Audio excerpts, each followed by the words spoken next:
Hello everyone, HD chemistry में आपका स्वागत है। आज की क्लास में हम पढ़ने वाले हैं लेटेस्ट एनर्जी और लेटेस्ट एनर्जी को कौन कौन से फैक्टर्स अफेक्टिंग करते हैं, साथ ही उसका डिटर्मिनेशन आप कैसे करोगे, कैलकुलेशन कैसे करोगे। आज की इस कंप्लीट क्लास में हम जानेंगे लेटेस्ट एनर्जी यानी कि जालक ऊर्जा क्या है। सो गाइस, अगर आपको ये वीडियो पसंद आता है तो इसको लाइक करना है, शेयर करना है और कमेंट ज़रूर करना है। साथ ही अगर आप हमारे यूट्यूब चैनल एचडी केमिस्ट्री पर नए हैं तो चैनल को सब्सक्राइब करके बेल आइकन को प्रेस कर लीजिए, जिससे कि हमारा प्रत्येक वीडियो आपके यहाँ सबसे पहले पहुँच सके और आप उसको अच्छे से पढ़ सकें, देख सकें। तो अब हम बात करते हैं, वीडियो को स्टार्ट करते हैं लेटेस्ट एनर्जी यानी कि जालक ऊर्जा। जी हाँ, लेटेस्ट एनर्जी जालक ऊर्जा बहुत ही शानदार तरीके से समझना हमें से।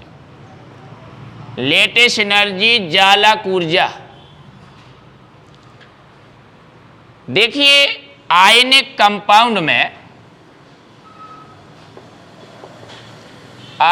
कंपाउंड में जो हमारा क्रिस्टल लेटिस होता है, क्रिस्टल जालक, क्रिस्टल लेटिस, वो आयनों का बना होता है। आयनों का बना होता है यानी कि कैटायन और एनायन से बना होता है। 3D जालक कैटायन और एनायन से बना होता है। जी, तो ये 3D जालक कैटायन एनायन से इस तरीके से ये एक निश्चित पैटर्न के साथ ये आयन व्यवस्थित होते हैं और क्रिस्टल जालक बनाते हैं। अगर यौगिक आणविक है, मॉलिक्यूलर कंपाउंड है, तो वहाँ पर ये जालक अणुओं से बना होता है, और अगर आयनिक कंपाउंड है तो ये जालक भैया आयनों से बना होता है। तो जिस तरह से मान लीजिए, मान लो A पॉजिटिव ये कोई कैटायन है और B नेगेटिव ये मान लीजिए कोई एनायन है। जब इनका संयोग होता है तब आपका क्रिस्टल जालक बनता है AB, या A पॉजिटिव B नेगेटिव या AB, ऐसे लिख सकते हो। तो इस तरह का आपका क्रिस्टल जालक बनता है। इसी तरह जब आप इस क्रिस्टल जालक का वियोजन कराएंगे तो ये अपने अवयवों में क्या हो जाता है भैया, टूट जाता है। तो जब ये बनता है तब ऊर्जा निर्मुक्त होती है, और जब ये वियोजित होता है तब ऊर्जा की क्या होती है, आवश्यकता होती है। जी हाँ, तो इस तरह से आयनिक यौगिकों के क्रिस्टल जालक आयनों के बने होते हैं। कैटायन और एनायंस का ये 3D जालक आयनिक यौगिकों में पाया जाता है। इसी को आप क्रिस्टल जालक कहते हैं, क्रिस्टल लेटिस कहते हैं। तो इस जालक के एक मोल, जी हाँ, हमें लेटेस्ट एनर्जी की डेफिनेशन देना है तो एक मोल के हिसाब से देंगे। एक मोल क्रिस्टल जालक का निर्माण उसके अवयवी या घटक आयनों द्वारा होने से जितना ऊर्जा परिवर्तन होता है उसे लेटेस्ट एनर्जी कहते हैं, उसे हम जालक ऊर्जा कहते हैं। किसी भी आयनिक यौगिक की जालक ऊर्जा यानी कि लेटेस्ट एनर्जी उसके एक मोल आयनिक क्रिस्टल जालक में से उसके आयनों को पृथक करने के लिए आवश्यक होती है।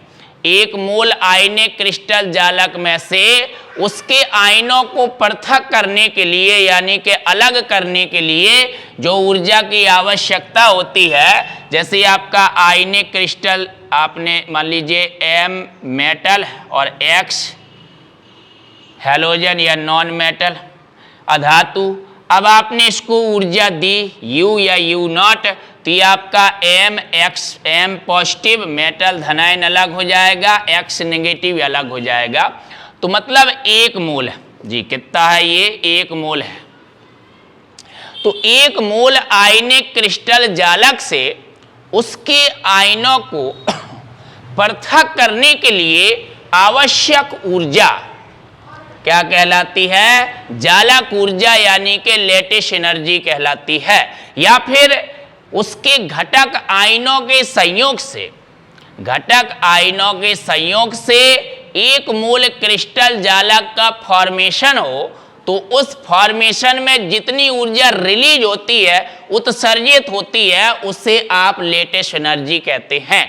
तो जब देखिए, जब क्रिस्टल लेटिस का फॉर्मेशन होता है तो ऊर्जा रिलीज होती है, और जब आप उसी क्रिस्टल लेटिस को आयनों में वियोजित कराते हैं, पृथक कराते हैं, आयनों में तोड़ते हैं, तो वहां ऊर्जा की आवश्यकता होती है। जी हाँ, तो जैसे भैया NaCl का क्रिस्टल जालक होता है, Na पॉजिटिव Cl नेगेटिव, तो यहां पर जो आपकी लेटिस एनर्जी होती है, जी लेटिस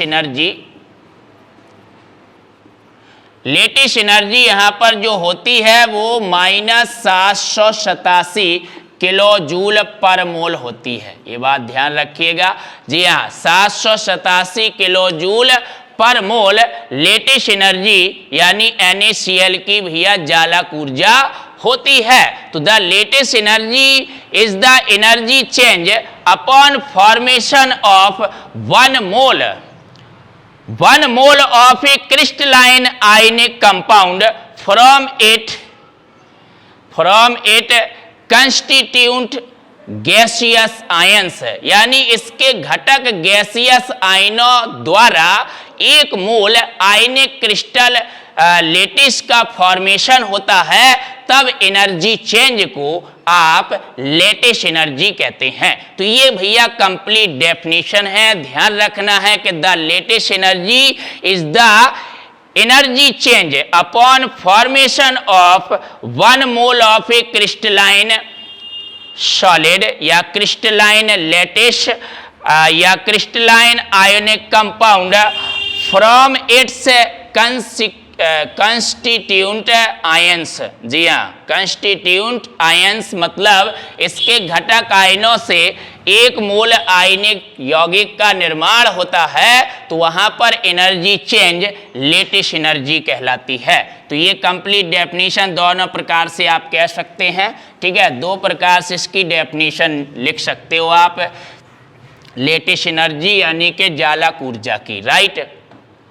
अब हम बात करेंगे इसके फैक्टर्स कौन कौन से हैं, अफेक्टिंग फैक्टर्स जो कि इफेक्ट डाल सकते हैं, फैक्टर्स अफेक्टिंग लेटिस एनर्जी। जी हाँ, फैक्टर्स अफेक्टिंग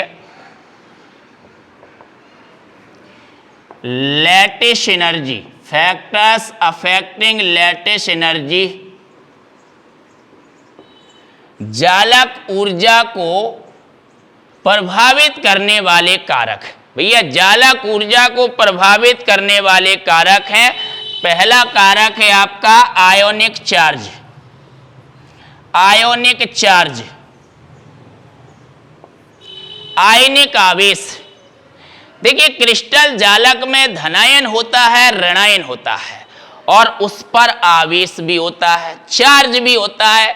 तो धनायन के आवेश और ऋणायन के आवेश, दोनों के आवेशों पर जालक ऊर्जा निर्भर करती है, और दोनों के आवेशों के गुणनफल के समानुपाती होती है भैया। मतलब कि U नॉट यानी lattice energy U naught directly proportional to Z plus into Z minus, मतलब charge of cations into charge of anions, मतलब धनायन और ऋणायन पर उपस्थित आवेश के समानुपाती होती है जालक ऊर्जा। अगर आवेश बढ़ेगा तो जालक ऊर्जा बढ़ेगी, और यही कारण है भैया कि MgO मैग्नीशियम ऑक्साइड की जालक ऊर्जा NaCl से अधिक होती है। यही रीजन है, क्योंकि मैग्नीशियम के धनायन मतलब डबल पॉजिटिव है मैग्नीशियम धनायन, और ऑक्साइड डबल नेगेटिव है, तो यहाँ पर Z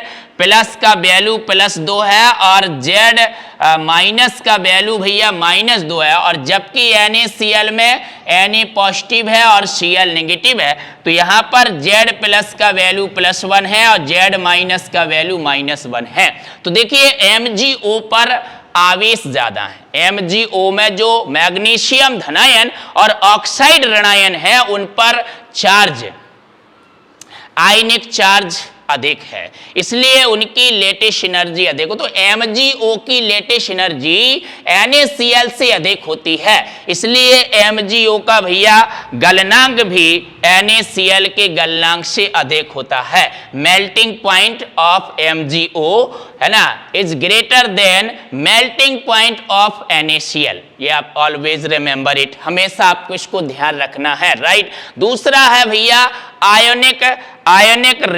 आयोनिक रेडियस यानी आयोनिक रेडी।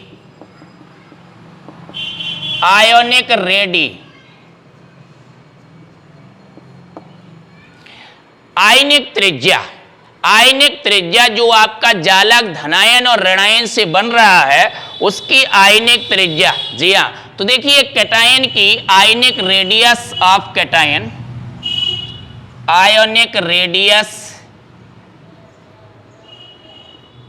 अब आप सोच रहे होंगे कि हमने समानुपाती क्यों कर दिया है, आप थोड़ी ही देर में जानेंगे इसका यानी कि थियोटिकल मेथड, लेटेस्ट एनर्जी का थियोटिकल मेथड में आप जानेंगे बॉर्न लैंडे इक्वेशन, तो वहां से ये बात स्पष्ट हो जाएगी कि U0 Z plus into Z minus के समानुपाती क्यों है। ठीक है, तो ionic radius of cation.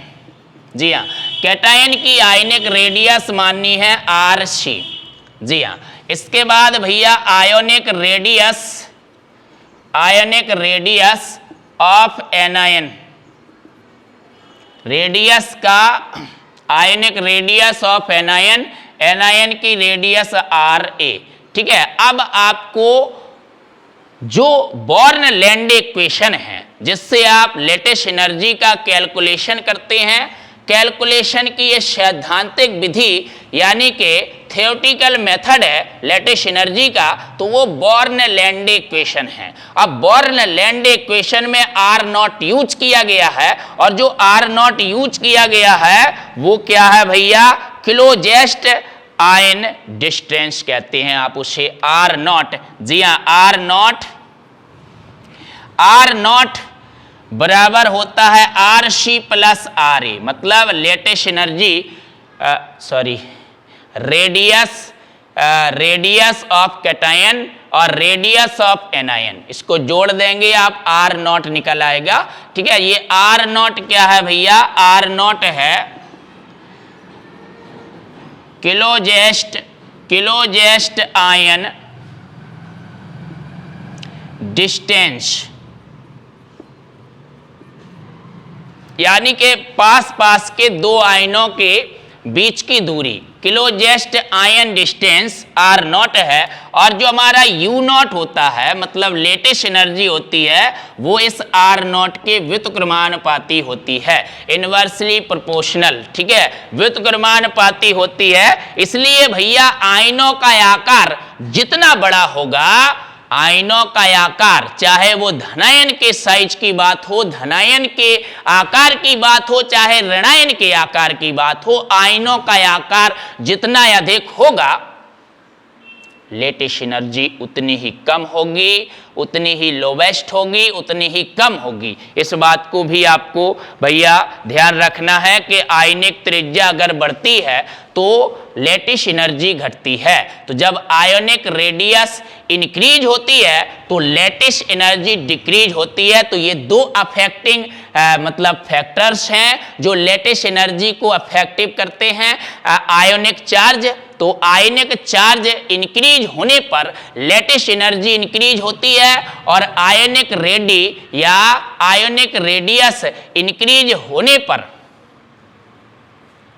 Latest energy decrease होती है। राइट, लेटेस्ट एनर्जी डिक्रीज होती है। इस बात को आपको भैया ध्यान रखना है, बहुत ही अच्छे से ध्यान रखना है। अब हम इसका एग्जाम्पल भी आपको देते हैं। जैसे मान लीजिए लिथियम के हैलाइड हैं, जी हाँ, लिथियम के हैलाइड हैं, लिथियम के हैलाइड हैं, जैसे सपोज डेट लिथियम के हैलाइड हैं भैया, lithium fluoride, lithium bromide, lithium chloride, ठीक है, और लिथियम आयोडाइड।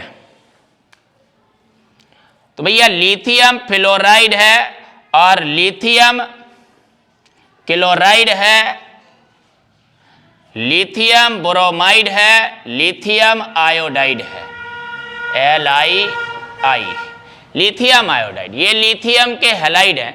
अब यहां पर कैटायन तो भैया एक जैसा है, Li पॉजिटिव F नेगेटिव, यहाँ Li पॉजिटिव Cl नेगेटिव, ठीक है, यहाँ पर Li पॉजिटिव Br नेगेटिव, ठीक है, यहाँ पर Li पॉजिटिव और I नेगेटिव। जी, तो कैटायन एक सा है। अब बात करें तो सिर्फ F negative, Cl negative, Br negative, I negative, ठीक है। तो देखिए साइज ऊपर से नीचे की ओर जाने पर त्रिज्या क्या होती है, बढ़ती है, इंक्रीज होती है।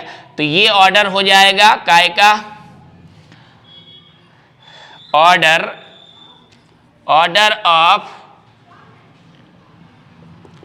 आयोनिक रेडियस, आयनिक रेडियस का ये ऑर्डर हो जाएगा, ठीक है। तो आयनिक रेडियस यहां पर इंक्रीज हो रही है, इसलिए लेटेस्ट एनर्जी डिक्रीज होगी। सो भैया लेटेस्ट एनर्जी लिथियम फ्लोराइड की सबसे ज्यादा होगी, लिथियम क्लोराइड की उससे कम होगी, लिथियम ब्रोमाइड की उससे कम होगी और लिथियम आयोडाइड की उससे कम होगी। तो ये ऑर्डर हो जाएगा ऑर्डर ऑफ लेटेस्ट एनर्जी। जी हाँ, ऑर्डर ऑफ लेटेस्ट एनर्जी। ध्यान रखना है आपको, बहुत ही अच्छे से ध्यान रखना है। अगर आपको ये बात बहुत ही अच्छे से समझ में आ गई है तो फटाफट वीडियो को लाइक कर दीजिए और कमेंट करके बताइए। जी हाँ, तो भैया कमेंट करके बताइए कि लिथियम के जिस प्रकार से हैलाइडों में ये क्रम है लेटेस्ट एनर्जी का, इसी प्रकार क्षार धातुओं के फ्लोराइड को क्या क्या सीक्वेंस होगा, क्या ऑर्डर होगा, ये आप स्वयं बताइएगा। जैसे कि मतलब लिथियम फ्लोराइड दिया है, ठीक है, सोडियम फ्लोराइड दिया है, पोटेशियम फ्लोराइड दिया है ना, मतलब क्षार धातु lithium, sodium, potassium, rubidium, caesium. तो रुबिडियम फ्लोराइड दिया है RbF, ठीक है, और सीजियम फ्लोराइड दिया है, ठीक है। ये एल्कली मेटल्स यानी कि क्षार धातु के फ्लोराइड हैं, फ्लोराइड ऑफ एल्कली मेटल्स। तो यहां पर क्या ऑर्डर होगा, है ना, इंक्रीजिंग या डिक्रीजिंग ऑर्डर लिखिए। लेटेस्ट एनर्जी का इंक्रीजिंग या डिक्रीजिंग ऑर्डर लिखिए, कमेंट में जरूर बताएं किस प्रकार का ऑर्डर होगा, ये आपको स्वयं ही लगाना है। हम आपको हिंट बता देते कि भैया एक चीज तो यहाँ दिखाई रही है कि F नेगेटिव कॉमन है, मतलब सब में F नेगेटिव है। तो ऋणायन का साइज, ऋणायन आवेश यहाँ कारण हो नहीं सकता है क्योंकि सब पर एक जैसा आवेश है, ठीक है। आवेश प्लस लिथियम पर सिंगल पॉजिटिव होता है, सोडियम पर सिंगल पॉजिटिव होता है, लिथियम सिंगल पॉजिटिव, सोडियम भी सिंगल पॉजिटिव, पोटेशियम भी, रुबिडियम भी, सब पर क्या होता है, सिंगल पॉजिटिव होता है, क्षार धातुएं हैं। इसलिए आवेश तो भैया एक जैसा है, आवेश का रीजन नहीं हो सकता है, केवल रीजन है काय का, साइज का। तो अब आप समझ गए होंगे कि भैया लेटेस्ट एनर्जी जो है आयनिक रेडियस, आयनिक रेडी पर डिपेंड होती है या साइज ऑफ आयन पर भी डिपेंड होती है, चाहे वो कैटायन का साइज हो चाहे एनायन का साइज हो। दोनों के साइज इंक्रीज होने पर, अगर साइज इंक्रीज होते हैं तो लेटेस्ट एनर्जी डिक्रीज होती है, और अगर चार्ज इंक्रीज होता है तो लेटेस्ट एनर्जी इंक्रीज होती है। अगर आपको ये बात शानदार तरीके से समझ आ गई है तो भैया आगे बढ़ते हैं, ठीक है। तो इसका ऑर्डर आप कमेंट बॉक्स में लिखकर जरूर बताएं, राइट। चलिए अब हम बात करते हैं कि इसको आप मतलब लेटेस्ट एनर्जी जो है आपके पास, उसको आप कितनी विधियों से उसका निर्धारण करते हैं या ज्ञात करते हैं। लेटेस्ट एनर्जी को ज्ञात करने की विधियां कौन कौन सी हैं जिससे आप इसका कैलकुलेशन कर सकें या फिर इसका निर्धारण कर सकें, इसको ज्ञात कर सकें। तो कैसे? जी हाँ, तो दो तरह से विधियां हैं। पहला है आपका थ्योरेटिकल मेथड, थ्योरेटिकल यानी सैद्धांतिक विधि, और दूसरी है एक्सपेरिमेंटल मेथड। जी हाँ, प्रयोगात्मक विधि। तो लेटेस्ट एनर्जी को दो विधियों से ज्ञात किया जाता है, थ्योरेटिकल मेथड और एक्सपेरिमेंटल मेथड। जी हाँ, तो थ्योरेटिकल मेथड, जी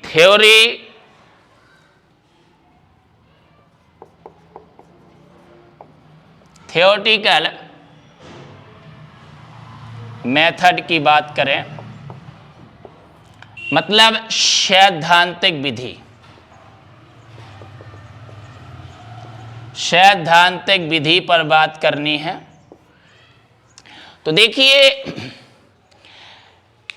1918 में वैज्ञानिक बॉर्न और लैंडे ने एक इक्वेशन पब्लिश्ड किया है जिसे बॉर्न लैंडे इक्वेशन के नाम से जानते हैं। यही बॉर्न लैंडे इक्वेशन है जिससे हम डायरेक्टली कैलकुलेट कर सकते हैं लेटेस्ट एनर्जी को। ठीक है, तो भैया ये बॉर्न 1918 में ये जो है बॉर्न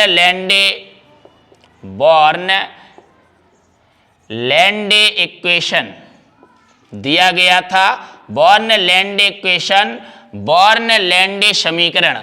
जी, इस बॉर्न लैंडे समीकरण से हम जालक ऊर्जा को निकाल सकते हैं। बॉर्न लैंडे इक्वेशन की सहायता से किसी भी क्रिस्टलीय यौगिक की जालक ऊर्जा का परिकलन कर सकते हैं। तो यहाँ पर आपका जो जालक ऊर्जा होता है, जालक ऊर्जा या लेटेस्ट एनर्जी U नॉट कह सकते हैं या फिर आप डेल्टा U नॉट ऐसे रिप्रेजेंट कर सकते हो। U नॉट या डेल्टा U नॉट बराबर, जी U नॉट या डेल्टा U नॉट बराबर भैया ए यहां पर एक कांस्टेंट लेना है A into N naught, Z Z plus Z minus E square upon 4 pi epsilon 0 into R naught, Z into R naught और कोष्टक 1 माइनस 1 अपॉन n। ये है भैया बॉर्न लैंडे इक्वेशन। जी हाँ, ये आपका बॉर्न लैंडे इक्वेशन है। इसके जरिए आप लेटेस्ट एनर्जी को कैलकुलेट कर सकते हैं। लेटेस्ट एनर्जी को आप इसकी सहायता से कैलकुलेट कर सकते हैं। U नॉट या डेल्टा U नॉट को फाइंड आउट कर सकते हैं। यहाँ पर जो ये कैपिटल A है ये मेडेलुंग कांस्टेंट है। कैपिटल A मेडेलुंग कांस्टेंट है, capital A। N not Avogadro number है। जी हाँ, और Z प्लस तो भैया चार्ज है, charge of cation, charge of anion. E elementary charge है E 1.6 into 10 to the power minus 19, right, coulomb. 4 pi epsilon आपकी permittivity जिसे आप कहते हैं permittivity of space, free space permittivity है R नॉट। ये R naught closest ion distance है, यानी R naught is equal to RC plus RA। और N बॉर्न एक्सपोनेंशियल है, बॉर्न कांस्टेंट भी कहते हैं आप इसे। जी है, बॉर्न एक्सपोनेंट कहते हैं। चलिए, तो हम सबका मतलब लिख देते हैं कि यहाँ पर कैपिटल A क्या है, मेडेलुंग कांस्टेंट भैया, मेडेलुंग कांस्टेंट है capital A, right. N naught क्या है, N नॉट है एवोगैड्रो नंबर एवोगैड्रो संख्या जिसका वैल्यू होता है N naught is equal to 6.022 into 10⁻23। ठीक है, ये आपका एवोगैड्रो नंबर का वैल्यू होता है। ठीक है, एवोगैड्रो संख्या जिसे कहते हैं आप मेडेलोंग कांस्टेंट हो गया। ठीक है, और भैया जेड प्लस क्या है? जेड प्लस आपका धनायन पर आवेश यानी कि चार्ज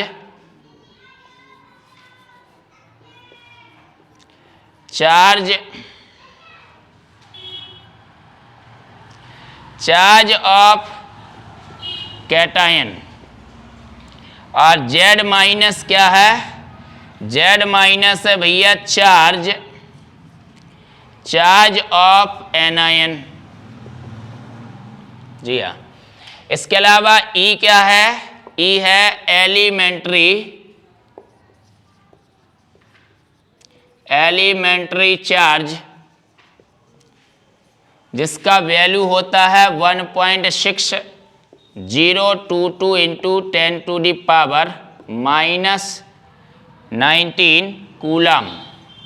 जी, इसके बाद भैया 4 पाई तो कांस्टेंट है, 4 भी कांस्टेंट है, एप्सिलॉन नॉट है परमिटिविटी। जी, एप्सिलॉन नॉट क्या है? Permittivity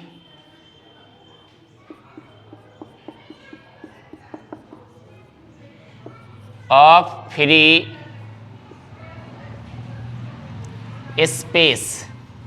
permittivity of free space ये एप्सिलॉन है जिसका वैल्यू होता है 8.854 epsilon naught 8.854 into 10⁻⁻12 coulomb square joule inverse metre inverse. ठीक है, तो ये आपका epsilon naught permittivity of free space है, मतलब कि आप परमिटिविटी पारगम्यता। तो Madelung constant, Avogadro constant, charge of cation, charge of anion, elementary charge, epsilon not, are not बताई था आपको। आर नॉट क्या है? किलोजेस्ट आयन डिस्टेंस, किलोजेस्ट आयन डिस्टेंस है, राइट। इसके अलावा एन क्या है? एन है भैया बॉर्न कांस्टेंट। बॉर्न कांस्टेंट कहते हैं आप एन को, बॉर्न कांस्टेंट या एक्सपोनेंट कहते हैं, बॉर्न एक्सपोनेंट।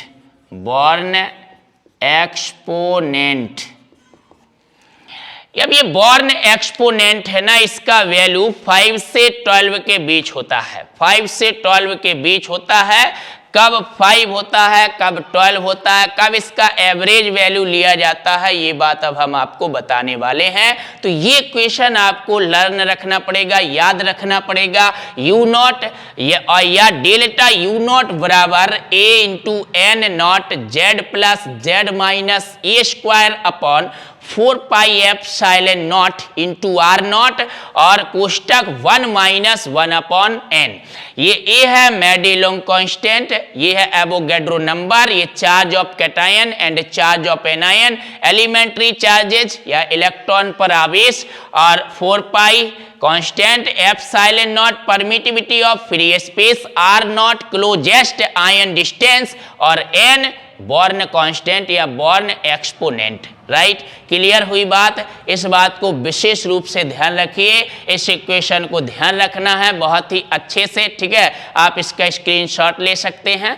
ठीक है, अब इसके बाद बॉर्न कांस्टेंट को आप कैसे एवोल्यूट करते हैं, कैसे आप बॉर्न कांस्टेंट की वैल्यू कब कितनी रखना है, इसको और आप समझ लेते हैं। ठीक है, तो आपको कंप्लीट जानकारी लेटेस्ट एनर्जी की हो जाएगी। ठीक है, इसके बाद जो इसका प्रैक्टिकली या एक्सपेरिमेंटल मेथड है वो direct experimental method latest energy का नहीं है। लेटेस्ट एनर्जी को एक्सपेरिमेंटल तरीके से अगर आप ज्ञात करना चाहते हैं तो वहां पर आपको बॉर्न हैवर साइकिल के माध्यम से ज्ञात करना होगा। लेटेस्ट एनर्जी को कैलकुलेट करना होगा बॉर्न हैवर साइकिल। जी हाँ, बॉर्न हैवर साइकिल का भी वीडियो आपको मिलेगा, वो भी बहुत मोस्ट क्वेश्चन है। ग्रेजुएशन के ये लाजवाब क्वेश्चन है जो हर साल आते हैं, जिसमें बॉर्न हैवर साइकिल तो भैया लॉन्ग क्वेश्चन है, जो ग्रेजुएशन का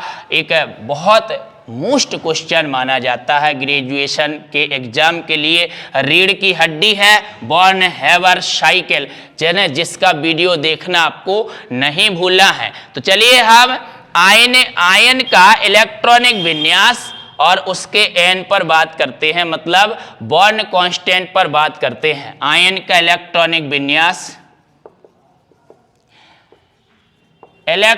विन्यास, यानी इलेक्ट्रॉनिक कॉन्फ़िगरेशन ऑफ आयन, और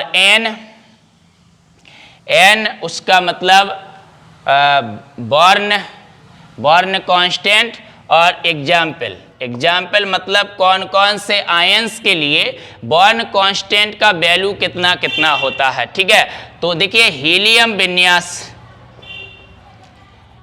विन्यास का अगर कोई भी कैटायन या एनायन है, कोई भी कैटायन हीलियम विन्यास का, जैसे Li पॉजिटिव, एनायन तो यहाँ होगा नहीं, Be डबल पॉजिटिव, इनका जो इलेक्ट्रॉनिक विन्यास है वो हीलियम का विन्यास है, जो कि हीलियम का विन्यास होता है 1s2। जी हाँ, तो यहाँ पर n का वैल्यू इन आयनों के लिए n का मान कितना होता है भैया? 5 होता है। 5 हमने बताया ना, बॉर्न कांस्टेंट का मान 5 से 12 के बीच होता है। ठीक है, 5 होता है। इसके बाद भैया नियॉन का विन्यास रखने वाले जितने भी कैटायन एनायन होंगे उनका जो n का मान होगा वो 7 होगा। जी हाँ, 5 फिर 7 फिर 9। ठीक है, तो 7 Na positive Mg double positive, Na positive का जो विन्यास होता है वो नियॉन का विन्यास होता है। जी हाँ, 10 इलेक्ट्रॉन बचते हैं। Mg double positive, O double negative. ठीक है, तो इन धनायन और ऋणायन, जिन O डबल नेगेटिव, इसके अलावा भैया F सिंगल नेगेटिव फ्लोराइड, इसके लिए 7 होता है N का मान। इन मतलब Na पॉजिटिव और Mg डबल पॉजिटिव, इनके लिए 7 होगा बॉर्न कांस्टेंट N का मान। राइट, नियॉन का विन्यास हो गया, हीलियम, नियॉन। अब आते हैं आर्गन का विन्यास। भैया आर्गन का विन्यास है तो आर्गन विन्यास के लिए 9 होगा मान। आर्गन का विन्यास रखते हैं पोटेशियम धनायन, ठीक है, कैल्शियम धनायन। जी हाँ, पोटेशियम, कैल्शियम, सल्फाइड, क्लोराइड यानी S डबल नेगेटिव क्लोराइड, ये धनायन और ऋणायन आपके, इनके लिए भैया N का मान 9 होता है। राइट, इसके बाद आर्गन के बाद भैया क्रिप्टॉन का विन्यास रखने वाले कैटायन एनायंस के लिए N का मान 10 होता है। कितना होता है? 10। क्रिप्टॉन, जी हाँ, क्रिप्टॉन का मान रुबिडियम, ब्रोमाइड, Rb पॉजिटिव और bromide single negative, Br negative, तो ये आपका क्या है? 10। इनके लिए N का मान 10 होता है। इसके बाद भैया जीनॉन का विन्यास, जीनॉन का विन्यास रखने वाले कैटायन एनायंस के लिए बॉर्न कांस्टेंट का मान 12 होता है। कितना होता है? 12 होता है। इसके अंतर्गत आता है आपका सीजियम धनायन, आयोडाइड ऋणायन। इस टेबल को बहुत अच्छे से सीख लीजिए, बहुत अच्छे से ध्यान रखना है। ठीक है, इससे आप N का मान बता पाएंगे, बॉर्न कांस्टेंट का मान बता पाएंगे, तभी आप उसको कैलकुलेट कर सकते हैं। राइट, तभी कैलकुलेट कर सकते हैं। अब जैसे कोई भी आयन का युग्म दिया है, पेयर दिया है, मतलब कंपाउंड होगा तो उसमें एक कैटायन होगा, एक एनायन होगा, तो कैटायन का बॉर्न कांस्टेंट लेना पड़ेगा और एनायन का बॉर्न कांस्टेंट लेना पड़ेगा। अगर आयन का पेयर दिया है फिर उसका एवरेज निकालोगे तब N का वैल्यू आएगा। सही शॉर्ट, जैसे मान लीजिए NaCl है, ठीक है, हम आपको एक कैलकुलेट करके बता देते हैं। NaCl के लिए N आपको फाइंड करना है। ठीक है, NaCl के लिए N फाइंड करना है। अब NaCl में भैया, NaCl में कौन कौन से आयन हैं आपके? Na पॉजिटिव और Cl नेगेटिव। जी हाँ, तो Na पॉजिटिव के लिए N का मान कितना है 7 है, ठीक है। और Cl नेगेटिव के लिए N का मान कितना है, गौर से देखिए, Cl नेगेटिव के लिए N का मान भैया 9 है, ठीक है। पेयर हो गया, ये आयनिक पेयर्स दिया है, तो यहां पर N का मान एक के लिए 7 आ रहा, एक के लिए 9 आ रहा। अब यहां पर आप एवरेज निकालते हो, क्या निकालते हो, औसत। तो यहां पर N का जो मान होगा वो कितना होगा 7 + 9/2 = 8। तो NaCl के लिए भैया N का मान 8 रखा जाएगा। बॉर्न कांस्टेंट N का मान कितना रखा जाएगा, 8 रखा जाएगा, ठीक है। तो देखिए इस प्रकार से अगर आपसे क्वेश्चन कर दिया जाए कि compute the latest energy of NaCl by using born-Landé equation, compute the latest energy of NaCl by using born-Landé equation, मतलब बॉर्न-लैंडे इक्वेशन की मदद से NaCl के लिए आपको क्या निकालनी है, लेटेस्ट एनर्जी निकालनी है। बस 1 मिनट का समय लेंगे, आपको सारी बात समझ में आ जाएगी। बॉर्न-लैंडे इक्वेशन से आप लेटेस्ट एनर्जी को कैसे कैलकुलेट करते हो वो चीज़ भी आपके सामने प्रस्तुत हो जाएगी, ठीक है। तो वो चीज़ भी आपके सामने, कंप्यूट द लेटेस्ट एनर्जी। तो भैया सबसे पहली बात तो बॉर्न-लैंडे इक्वेशन लिख लेते हैं। बॉर्न-लैंडे इक्वेशन, जी बॉर्न-लैंडे इक्वेशन आपका U0 बराबर था AN0 Z + 1 Z + E² upon 4πε0 R0 1 - 1/n। जी ये आपका इतना इक्वेशन हमने आपको बताया है अभी हाल ही में, ये इक्वेशन आपको बताया गया है A × N0 Z + Z - E² upon 4πε R0 और 1 - 1/n। जी हाँ, अब यहाँ पर NaCl के लिए क्वेश्चन है तो गिवन रहेगा, कुछ ना कुछ आपको दिया जाएगा। आपको compute the latest energy of NaCl, compute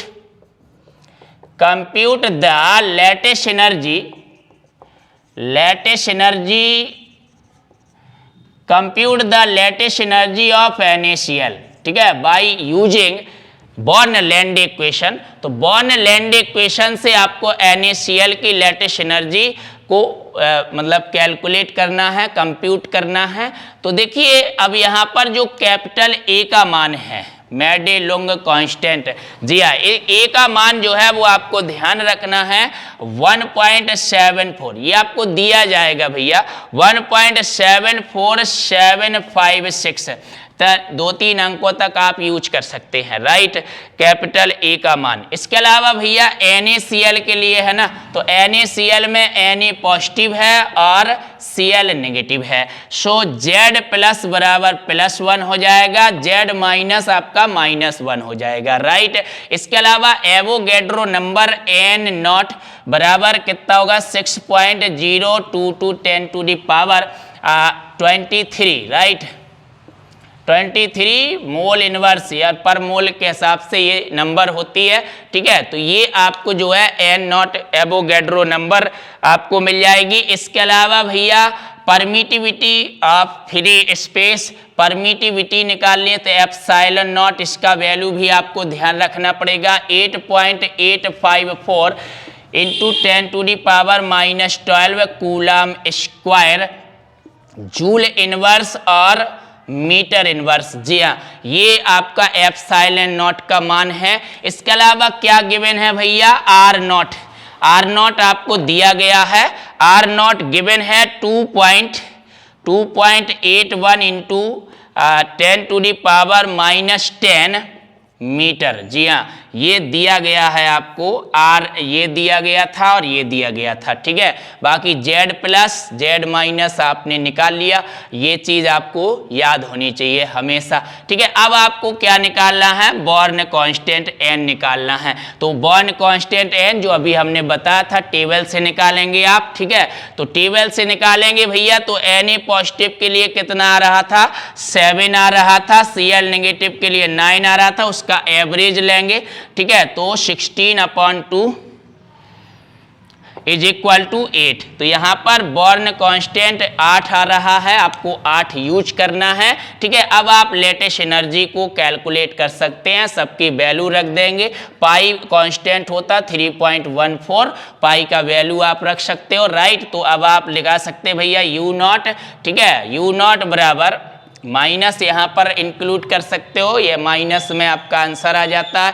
तो U0, और वैसे भी आपको माइनस इंक्लूड नहीं करना है तो ऑटोमेटिक आ जाएगा, ये चिन्ह सहित यहाँ पर वैल्यू रख दीजिए।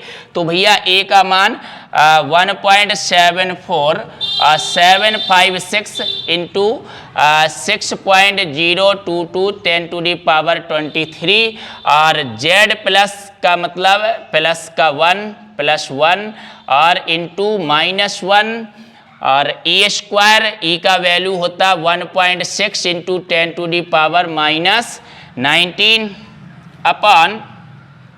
अपॉन 4, पाई का मान 3.14, एप्सिलॉन नॉट 8.854 इंटू 10⁻12, और R0 मीटर, ठीक है। मीटर में है इसका मात्रक, यहाँ ये R0 मीटर में होना चाहिए। अगर ये सेंटीमीटर में है तो आप इसको मीटर में कन्वर्ट करेंगे, तभी रखेंगे सूत्र में, इस बात का आपको विशेष ध्यान रहे। अगर RA और RC दिया गया है, मतलब रेडियस ऑफ कैटायन और रेडियस ऑफ एनायन दी गई है क्वेश्चन में, तो उसको ऐड कर लेंगे, जोड़ लेंगे, उसका सम कर लेंगे, तब आपका R0 निकलेगा, इसका विशेष ध्यान रखना है। तो 2.18 इंटू 10⁻−10 मीटर है ये, ठीक है। तो ये आपने R0 रख दिया। इसके बाद बचा 1 माइनस 1/n का मतलब 1/8, ये मल्टीपल में आ जाएगा। जब आप इसको कैलकुलेट करते हैं तो कुछ भी आंसर आए, वैसे भी आप NaCl के लिए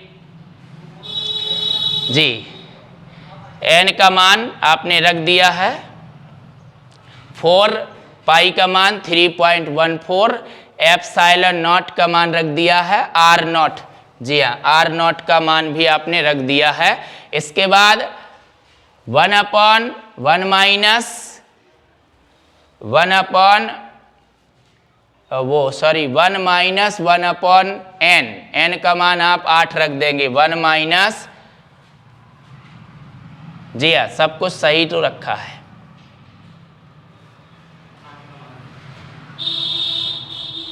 R का मान